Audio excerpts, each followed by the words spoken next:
that difficult both to capture and to talk about how did your skin get to the homicide scene if you weren't somehow involved. We've got that. Then we have the suspect arrested for a more minor felony. We collect the DNA, make the connection, can charge them with that crime, lock them up so that they can't commit another horrible crime. That's how DNA saves lives. I suggested to you that this will cost the state of Colorado $1 million a year. What's more difficult to evaluate is what this will save local law enforcement agencies in investigatory expenditure of investigatory resources. Because if we've got a DNA match, that hones in very quickly on what's probably going to end up being the suspect that actually committed this crime.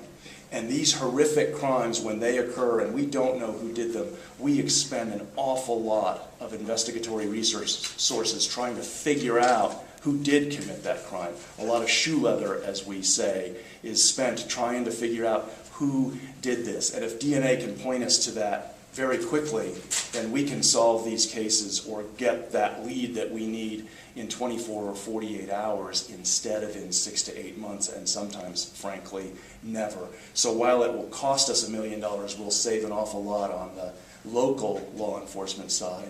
And then, too, what is the savings of someone not raped and murdered because we were able to make that connection quicker?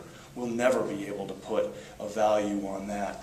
But as District Attorney Dan May alluded to, we also put some protections, frankly, in this bill that if you are arrested for a felony and subsequently not convicted of that felony for whatever reason, you can ask CBI to remove your DNA from the system. So we won't see you prospectively, but we will still have had a chance to look retrospectively to see if you're good for a crime.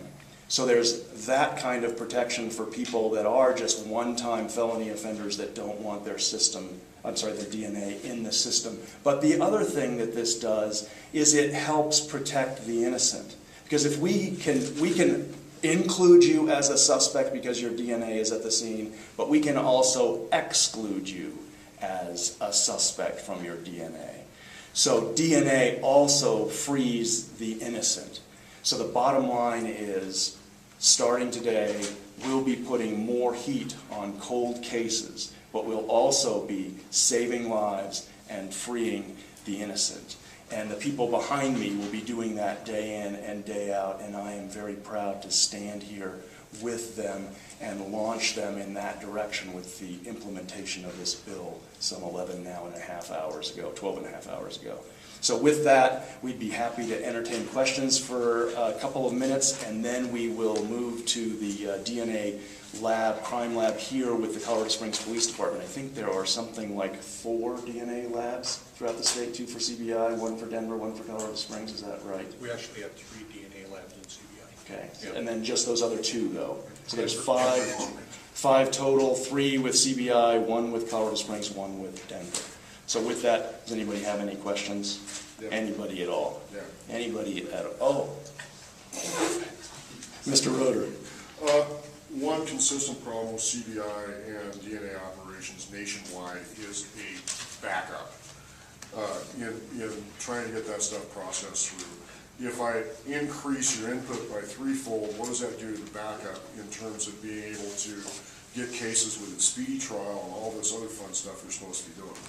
Well, we're talking apples and oranges here in terms of increasing our submittals of samples. Yeah. That's into our DNA database section, and we have no backlog in our DNA database section. And we've tried to structure the implementation of Katie's law so that that will not change, so that we can get those profiles processed and entered into CODIS with no backlog. When you're talking about casework backlog, that is true. There is casework backlog across this country in DNA work. It's very labor intensive and it takes a long time. CBI is working on a number of different systems and processes in order to try to reduce our turnaround time in the state of Colorado, and we believe that with robotics and some other system enhancements that we're working on, that within a year or so we're going to be able to bring down that turnaround time significantly. Mr. Sullivan, on the turnaround time, what is the turnaround time right now? Well, it's really difficult to peg a turnaround time because of the way we process DNA. It's not first in, last out type, or last in, first out. I guess it would be last in, last out. Sure. I mean, we just don't plug things in that way. We are constantly addressing priorities across the state, whether you have preliminary hearings or trials that are coming up where DNA evidence has recently been submitted. We will prioritize those in order to try to meet the needs of the investigating agencies and the prosecuting officers. So it is hard to really say. We can give you what would be an ideal turnaround time for DNA regardless of the case. On average, we would like to be able to turn around DNA processing on case DNA work in 45 days. We're nowhere near that right now.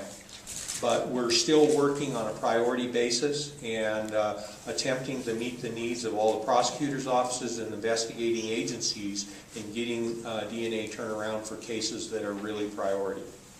So even on a, just your average is 45 days, but let's say it's a murder case, how long does that take normally? Well, it would depend on what the circumstances were. I mean, if we've got a serial case and we have an indicator that there's someone at large and we've got good DNA, we move those up in the queue. Upon the request of the agency that's collecting that, we will move that up in the queue. We do that all the time. We do the same thing when we have concerns over any kind of a serial violent felony type of situation. I'm sure that Chief Myers has the same protocols here in the DNA lab in Colorado Springs as I know Denver PD does in their lab.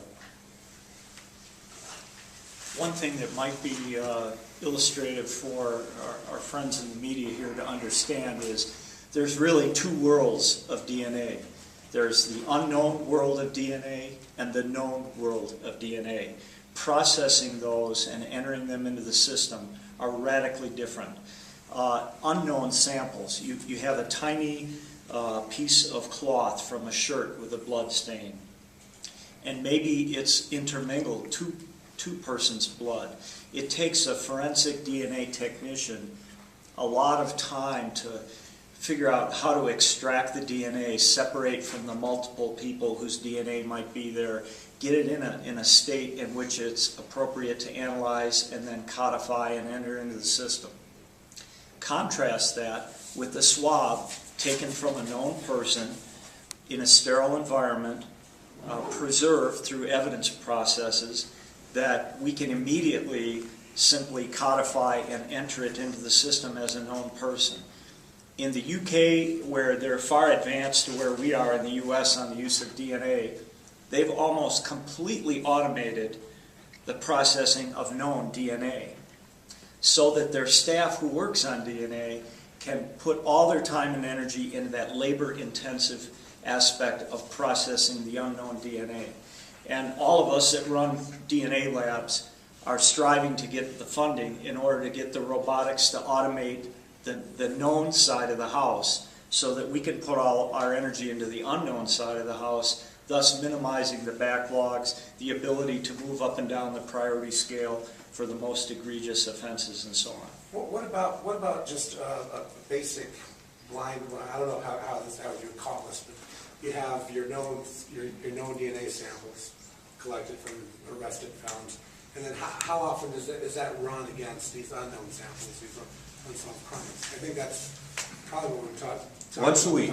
Once a week. Once a week. The Colorado Bureau of Investigation is the administrator for the state CODIS system as well as the administrator for the FBI's federal CODIS system.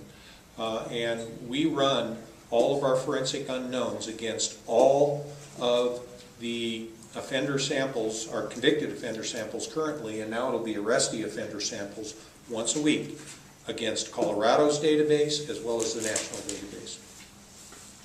John, what is in this law to ensure that police don't use this as an easier to get search warrants as opposed to, it's